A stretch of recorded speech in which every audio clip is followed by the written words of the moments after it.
saw his face. Just thought I'd stop by here on my way to the U.S. Senate. Greg Stillson. He's dangerous. If you could go back in time before Hitler came to power, knowing what you know now, would you kill him? Awful, so the body weakens. God has seen fit to bless you with this gift. You should use it. Bless me! Not only can you see the future, I can change it.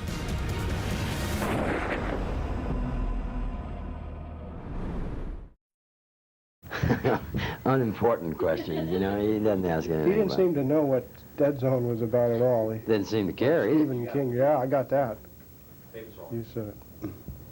Yeah. Martin, your role in Dead Zone is that of a thorough rat, and a psychotic rat at that. Why did you decide to play such a despicable character? Well, there are a lot of reasons, but the main reason is really that I enjoy playing villains every now and then. Sure, I get a big kick out of it. I don't mean to make any criticism on you, but I don't see my horror movie in here. I want to bring this to your attention. In your latest book, Which movie's that? Little Girl Lives Down the Lane, nor Dead Zone are in here, and I think I qualify for some kind of listing in your book. Well, in the revised edition coming out next year, we'll see that that gets in there. I have your word on that. You've got my word. Okay, then I'm going to give you my full and undivided attention. Thank you very Okay. much. Creature Features movie guide. Tell us about... I can have this? It's all yours. Thanks very much. For better or worse. Tell us about Stillson, Greg Stillson. Why is he such a rat? Well, you saw the movie. You see what a troublemaker he could be. He just doesn't have any redeeming qualities. The lines are so straightly drawn on this guy. He is so sleazy, he just slips through the movie from beginning to end, and you know exactly where he's going. And you hope he gets there very quickly and does not return. Do you have fun playing these parts? Great deal of fun, yeah. You can just sort of let yourself go, I Sure, think. you get a license to deal with all the parts of yourself that you despise and the parts of other people you despise. Now, that's the fun side of Stillson, but there's a serious side, too, in that the film more or less depicts a political assassination and more or less makes the statement that a political assassination, it's okay under certain circumstances, those which are set up in the film, involving a psychic vision where our young character, Johnny Smith, can see that unless this man is stopped, the world is doomed. How do you feel about that? Do you agree with that? Well, no, of course not. I don't, I mean, the film takes that position, of course, but I personally don't agree with that. I don't think you can better the world by taking any one life. I take great issue with that. I don't think you do anything but become that which you despise by doing that which has been threatened on you. Would you find yourself capable of going in a time machine back to the 1930s and assassinating a political figure like Hitler? Ah, that's a rough, but thank God, a theoretical question. Strictly hypothetical. I personally could not do it. I should say this, I don't want to think I can do it, kill anybody. Well, do you think But I don't know. Do you think the film makes a positive statement about assassination and in this country, as we've seen it live through it in the last 20 years? Well, unfortunately, it is a reality in America. We have had some horrible, horrible assassinations and assassination attempts on our public figures. And it's an ugly, ugly thing to have to realize. I would hope the film would not, certainly not inspire any of that kind of behavior. But then you couldn't really point to the film as a factor in someone's being inspired to do such behavior. I don't believe. It's strictly a movie. It's a fantasy within the movie. And it's not saying that this is the way you solve problems. It is a projection into the future, which is a power none of us have. It's a fantasy, first and foremost, and I think we have to remember that, you know. Were you a fan of David Cronenberg before you got the part in the picture? I have to confess I had never seen a David Cronenberg film before. I didn't know who he was. And when the offer came to play Stillson, I mentioned it at home, and my 18-year-old son, Charlie, got all excited. He had read that book. He was a big Stephen King fan, and he said, you've got to work with Cronenberg, and you've got to play that character. You'll have great fun. And he went straight away and got the tape of the only other Cronenberg film I've ever seen, which was... Scanners? No, the one where the heads blow up. Videodrome? Video. No, Scanners. Scanners. Scanners. I never saw Videodrome. And I watched it in amazement. And I thought, what sort of guy am I going to meet? I went to Toronto a few weeks later to talk to him. I was on tour for Gandhi at the time, and took the occasion to meet him.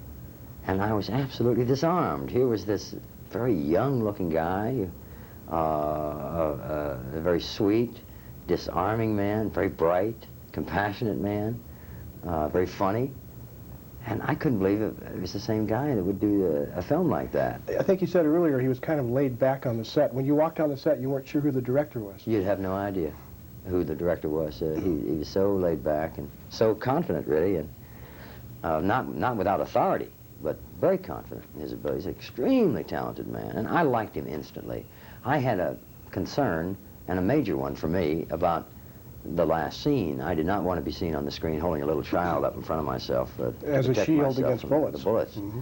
But that was personal. That was my own way of trying to protect my image, my screen persona. I didn't want to be seen in that cowardly an act. But David was, and rightly so, convinced that that was the only way we could solve the problem with the character. He had to destroy himself. And he was right. And of course, I had to surrender to that, and gladly. I'm glad I did, because it works, and it's the only way it could work. Mm-hmm.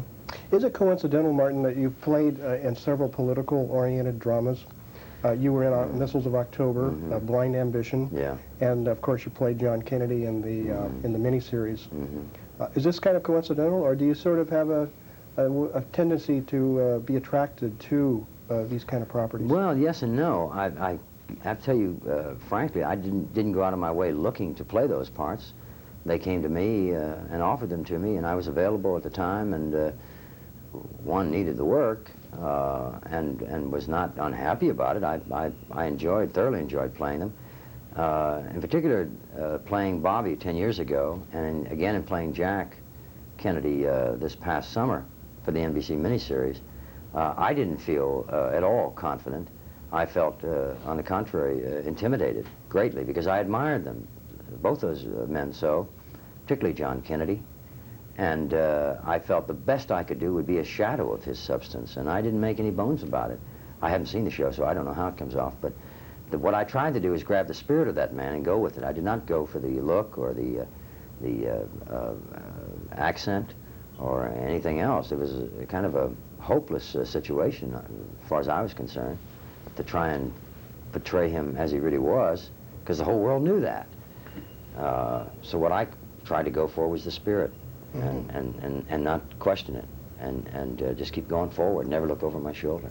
You went through a pretty tough experience when you were shooting Apocalypse Now in the Philippine Islands. Looking back on that period in 1976, was that kind of a turning point? Did your life change in a lot of ways? Your psychology about life and maybe your philosophy change after that experience? Well, certainly it did, yes. I was not in very good shape, physically, emotionally, spiritually. I was terribly fragmented. I'd been in the Philippines almost a year at that time. I gave myself that illness. I smoted my own spirit, as it were. I didn't realize it at the time, but that's what I did.